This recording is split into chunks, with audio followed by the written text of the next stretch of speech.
Hey there, welcome back to another video. This time around, I am reviewing the 2019 horror film After Midnight. Now, this was originally titled something else, and in all honesty, I think that's a better title because this is one of those frustrating films because this is a film that is not totally without merit. In fact, there are things about this movie I really like. That's what makes the fact that it doesn't really live up to its full potential so maddening. It's one of those movies where you're like, this could have been so much better. This could have been something more, but instead, it's something else entirely. And what it is it's ultimately unsatisfying. So, it's directed by Jeremy Gardner and Stella, and honestly, for the most part, I think the direction is solid. I think the directors relied a little bit too much on this one particular shot for my tastes. A lot of this film has this one shot that's like from far away and like at an angle, and I think they overused that shot way too much to the point where it started to really lose whatever luster it might have had by the what felt like the 50th time they were using it. But other than that, I thought the direction was fine. There was a decent amount of energy to it, life. You could tell that they were definitely passionate about the project and what they were doing. I thought the way that they shot sequences at night was well done. I thought the way that they shot the more romantic flashbacks, I thought that was particularly uh, effective and honestly, it's definitely reminiscent of a Kodak moment, but that's really the point. And I thought it really did replicate that overall vibe really well. And the way that they shot the monster in this movie, the very few scenes that you see the monster in, I also felt that they did a good job with that. Particularly when you first see the monster in the I think it's somewhere in the woods or like in the bayou or the. I think it takes place somewhere in Florida. So yeah, I thought they did a good job when they first showed the monster. Now, it's written by Jeremy Gardner, and this screenplay is really where the film falters and stumbles the most. So, this is one of those stories that just can't seem to figure out the right balance of different genres and elements. So, if you're going to be a romantic comedy, but you're also going to be a horror movie, you need to try to have equal parts of the multiple different genres, at least as much as you possibly can. And I didn't feel that way with this particular film. I felt this movie was 70% romance, drama, 20% comedy, and 10% horror film. And that's just not a very even percentage of genres, and it ultimately just doesn't work in the end because there's these different. You have three different genres you're trying to cram into this one movie, but you're not giving them the same amount of attention. It's you're giving the romantic drama aspects way more attention than anything else in the movie. So there's like a couple scenes that made me chuckle and made me laugh, but it's not really intended to technically be the majority of the film is not intended to be a comedy. But then there's other scenes that are comedic and really should not be and go on too long and hurt the overall tone of the movie. Then there's scenes that go on for what feels like forever, which is just long scenes of dialogue between the two main characters hashing out their problems. And essentially what it is, it's you're a fly in the wall in a discussion or a little bit of a spat between two lovers, and you're just like, you get tired of it a minute in, and then it goes on for what feels like 10 minutes. And then the monster elements, the horror elements, seem like an afterthought. Like I said, like 10%. I mean, you can throw in as many shots of your lead character looking at a hole in his front door at night and waiting for a monster all you want to, but when your monster scenes in your film equate to not even like 5 minutes, and that's really the bulk of your horror, you don't have much of a horror movie. And the romantic drama stuff isn't compelling enough, consistently, at least throughout, to make the romantic drama strong enough to carry the film, and neither is the comedy. So then you just have this really disappointing mishmash of different elements that's just ultimately a total misfire. It's too bad, because I thought it had potential, and I liked the screenplay, had a nice sense of humor to it. There was some nice wit. I really liked the references to Texas Chainsaw Massacre and Night of the Living Dead that was thrown in there in terms of dialogue. I liked the idea of a romantic drama or rom-com with a monster movie. I think it's a fun concept, a decent idea. I felt that the main character of Hank was well written enough and fleshed out enough that I cared about what happened to him. I really bought into his plight. I wanted him to get back together with his girlfriend, make things work out, as well as beat the monster in the end. I thought the way that the character of Abby was written, I thought that was she was well done too. There were some lines of dialogue that other characters had that was honestly genuinely poignant and really well put together. There was a sequence in the film where Hank is meeting up with, I think the character might be Shane. Yeah, it's Shane, who is I think it's Abby's brother, and he's a sheriff. And he goes over to his house, and he's having some breakfast, and he's talking to him. And Shane tells him about stories and stuff like that about monsters and about UFOs in the general area and so on and so forth. And he talks about I'm trying to remember exactly what the line of dialogue was, but it was a really well written line of dialogue that was very poetic and was quite deep. And that's what, it's just so frustrating about this movie, because there's some awesome stuff like that, and then you got cringy dumb shit like a scene in the near the climax where Hank is doing a excruciatingly long karaoke sing-along to a Lisa Loeb song. And you're like, and it's so out of place too, because it doesn't feel like it fits in this movie, for one. And it goes on for, like I said, way too long. It's cringe-inducing. It's not funny. It's trying to be cute and charming, but it never really comes across that way. It comes across as more pathetic than anything else.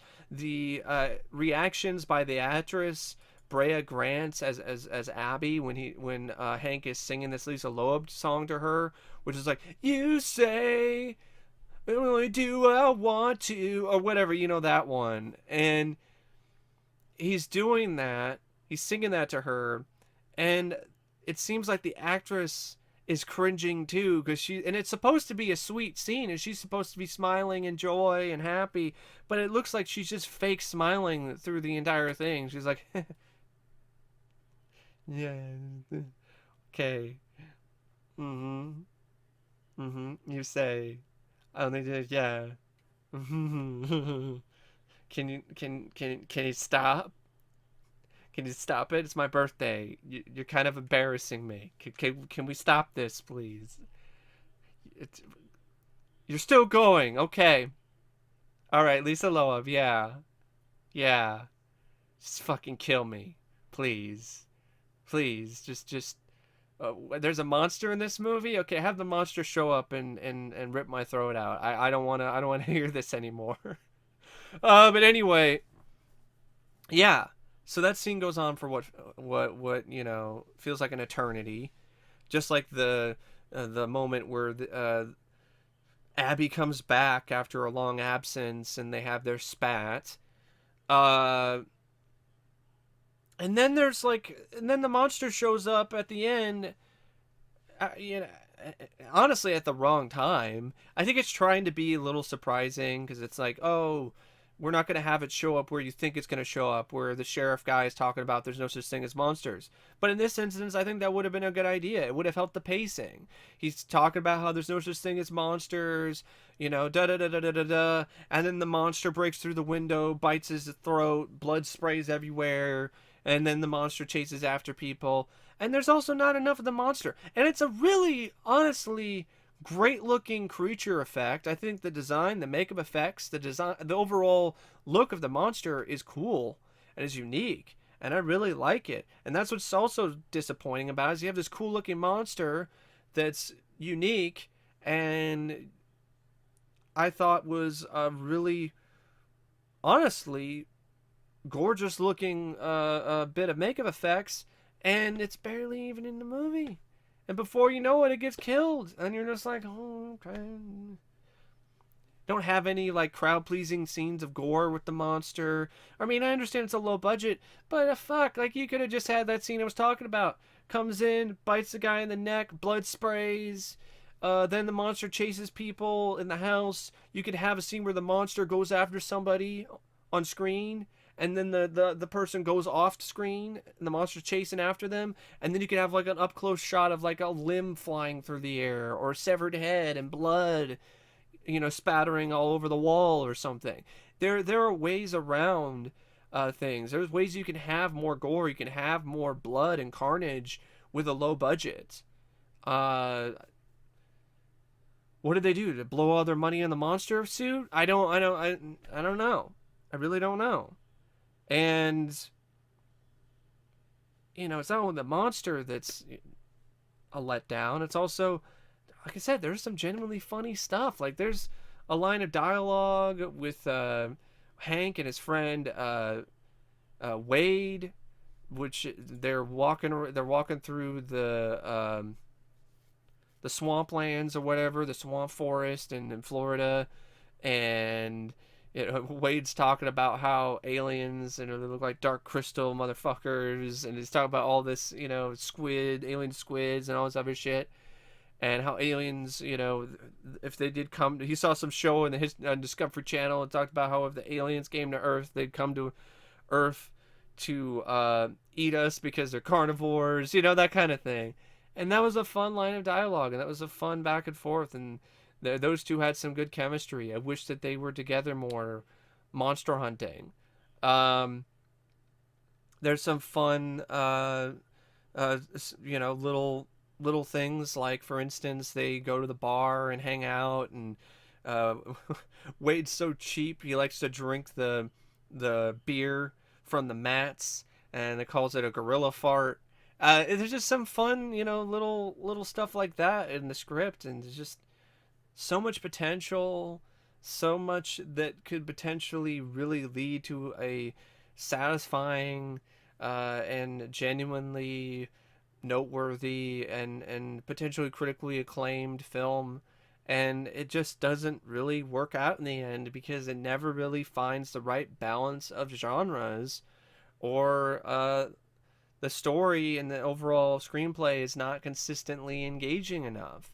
It grabs you in the beginning because you're wondering what's going on. There's a genuinely sweet romance going on with Hank and Abby, and then once she comes back, the film really starts to slow down considerably and is no longer as interesting. And that's because it completely comes to a crashing halt with that lover spat scene on the front porch. And then after that, there's really not that much time left. So they kind of fast forward through things. They have the birthday party, the karaoke scene, and then the monster shows up and goes after Hank, and then he kills it with some antlers. And then he professes his love to Abby and proposes to her, and that's the end of the movie. I think that the film's screenplay was trying to be deeper, was trying to be more complex. I think it was trying to talk about metaphors of love and of relationships, and how the monster itself represents a side of both of them that they needed to tackle or defeat or kill, and but it never really goes beyond the surface level. It's just one of those films that's just, like I said, it really, something else is a better title, and the best way to describe the film. It could have been something more, but it's just something else, and it's something that kind of sucks. I don't understand the 4.5 out of 5 stars ratings by some people. Uh, but now that's just me. There's a music score. Uh, uh, it's not that bad. I actually don't mind the score. I think it's a pretty decent score. It's another thing about the film I liked. I didn't mind the indie country music they used for the soundtrack either, although there were some scenes that felt like they were laying that on a little bit too thick.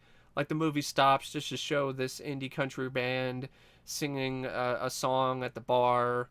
It seemed like there was just the filmmakers were doing a favor to one of their favorite indie country bands, you know, which is fine, but it definitely did feel like the movie just kind of stopped for that moment. The performances, for the most part, are great. Jeremy Gardner, I loved his performance. I thought the screenplay did a good job with the character. At first, when I first tried to watch this late one night, I was kind of on his character. I thought he was kind of one of the. He reminded me a little bit of one of those horror hipsters who throws in horror references, but you don't really buy it. It just seems like he's just trying too hard. But when I decided to give it another watch when I was more awake and had more energy, I warmed up to him immediately. I thought he was great. I thought the performance was really good. One of the best performances I've seen from a male actor in an independent horror film or even in a horror film period in the past few years or so. I recommend giving this at least one watch just for his performance alone. I just wish it was in a much better movie. Brea Grant, she was charming. She was sweet. I thought she had great chemistry with Jeremy. I bought that they were two lovebirds, and I bought the strife that was going on between the two of them. So I thought the film, for the most part, it's their movie, and I thought they did a great job. The other actors did fine too. Henry Zebrowski is Wade. He was funny. He when he was delivering lines of dialogue, they're supposed to be humorous. It was believable. You bought it. He had a nice sense of comedic timing. He also had good chemistry with Jeremy Gardner. Justin Benson was fine. Ashley Song did a decent job. Nicola Masciotra, I fucking butchered her last name. My apologies. She was fine. Keith uh, Arbuthnot as a creature probably was not an easy job to do because that's a lot of suit work. I thought he did a good job of the suit work as well. So, I mean, there's a lot to like with this movie, but the story just doesn't work, and the mix of these different genres, it's just not a very delicious plate. It's a smorgasbord, but it's just a smorgasbord of randomness and differing quality of ingredients. It's just these type of films to me are infinitely more frustrating than movies that are just absolute garbage or forgettable bullshit. Like, because there's potential here, and there's things about it that I really like. And it could have been, at the very least, a time waster, but the last 20 minutes or so just killed it. Just ran it over with a fucking steamroller, and it never really recovered. Um, but that's just my thoughts on After Midnight. Uh, Give it a watch if it sounds interesting to you. Uh, Also, for some of the performances, for some aspects of the overall idea, um, I would recommend streaming it. If you can stream it for free, it's worth at least one watch, especially if you're curious about it. But if you're not that curious about it, you could probably skip it and not miss that much. But I still do recommend people at least attempt to give it one watch just for Jeremy Gardner. for his performance, and also his direction. I mean, I think he's a better. I think after seeing this, I would say I think he's a better actor than he is a writer. I think he honestly could have benefited from having another writer on board uh, to make the genres blend together a little bit better and help the tone and help the overall pacing of it. But that's just my personal opinion and feelings on the film. And as always, thank you for watching my review, and I'll see you later. See ya.